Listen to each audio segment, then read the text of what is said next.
If your ADAS integrated windshield has been damaged, it is essential to calibrate your camera system after a windshield replacement.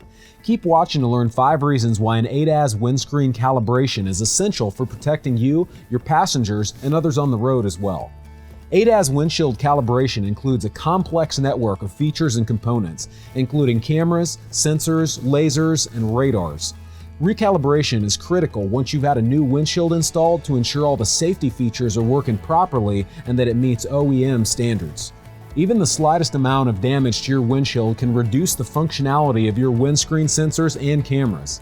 Having a specially trained technician recalibrate your cameras after a windshield has been damaged and replaced keeps the system working to protect you, your family, and the other drivers as well. Vehicle safety features are constantly improving and evolving, which means ADAS integrated auto glass is on the rise.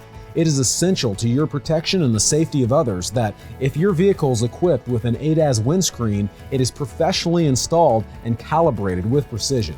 Sometimes ADAS cameras can become disconnected or faulty as a result of poor installation or windshield damage. An ADAS calibration ensures the system is connected and faults are corrected so it functions at maximum performance, keeping you and others safe. If you're ready to have your windshield replaced and your ADAS windscreen recalibrated to protect you and your passengers, contact West Texas Windshields to schedule an appointment today. We'll get you back on the road in a safer and more secure vehicle. Have a great day.